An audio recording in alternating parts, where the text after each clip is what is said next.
Good evening and welcome to a walk with Tilly on another beautiful, still, warm evening. It's a bit cooler than it has been, but it's just perfect walking temperature, which is lovely. I think we could definitely do with a bit of rain though. Look at the colour of all these fields. They're all like it. Everything is brown. And I think the trees are struggling a bit. They look lovely and green in the video, but you can definitely see there's a few bits that are very droopy now. Anyway, Mick Lynch and the union struggle. I was listening yesterday to oh goodness me, I can't even think what it was. Irrelevant. Anyway, there was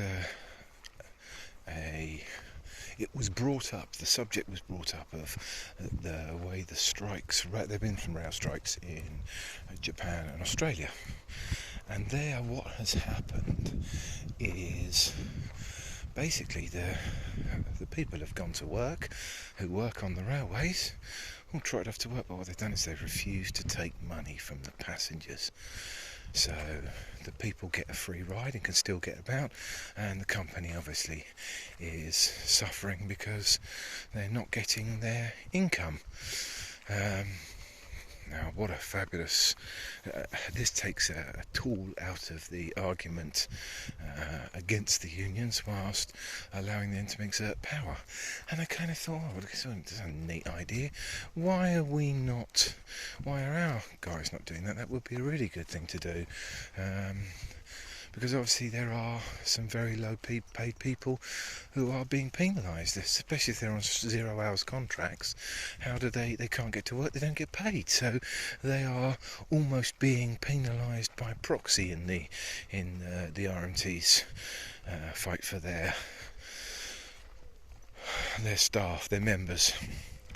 But it turns out the reason they don't do that, they'd love to do that, they can't do that because the union laws, when they were rewritten by Margaret Thatcher in the 1980s, made that practice illegal. So when old Mr. Chaps is on TV pleading the desperate plight of his of the staff, of the people who, not the staff, of the commuter who desperately needs to get to work so they can earn a crust despite the terrible actions of those awful unions stopping them from doing it. It's bollocks.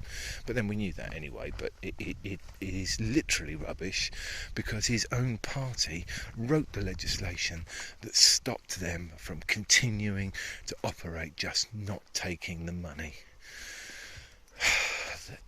Level of how disingenuous these people can be, I'm finding more and more and more shocking.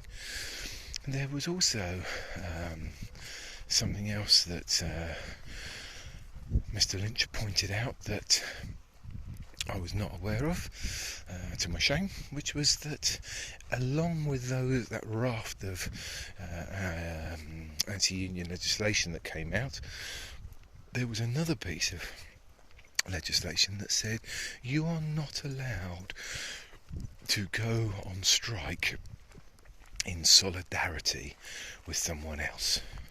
So if you have, say for example you have the nurses who are being particularly put on, they've got their terms and conditions are being changed, and you are a member of another union and you agree that the position they are taking is justified and what's happening to them is unfair, you are not legally allowed to go on strike in solidarity.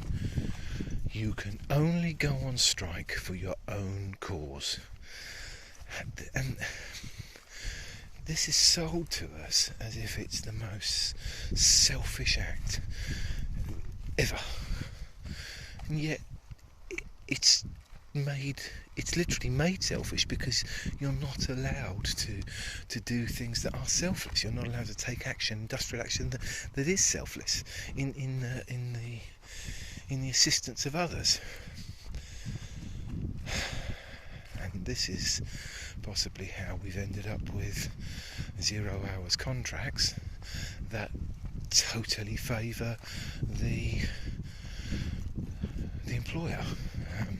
Don't have something against a 0 hours contract. You certainly should be able to produce a contract, an actual contract, that allows a mediated and balanced negotiation between the two parties, the employee and the employer, that allows both of them a modicum of freedom.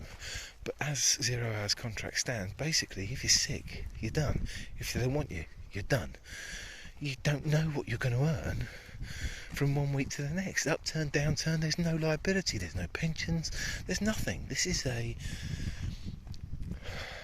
if these things don't concern the average person, they should. Because even if you are personally lucky enough to not require those things, the fact that people who are working these jobs, which are required, can't earn a living from them is problematic, deeply problematic, and it has to be addressed at some point, because it can't go on. Anyway, that was just my little top up on Mr. Lynch informing the nation of the situation. Now, I did mention yesterday that they could do with possibly being a little bit more critical of those who are their opposition. Possibly that is where they should be highlighting some of the problems with the anti-union legislation, because I'm sure a lot of people don't know that. It could just be me being an idiot. It wouldn't be the first time, but I'm convinced that that's not something that is commonly mentioned or talked about, and it should be, because it's important to know when they are suggesting that they are going to stop anyone in an essential service from effectively being able to take industrial action and withdraw their labour. That's all you've got left if you are a working person. There is nothing else. If you don't have that right, then effectively, very quickly, you will have no rights at all. What do they call it? The race to the bottom.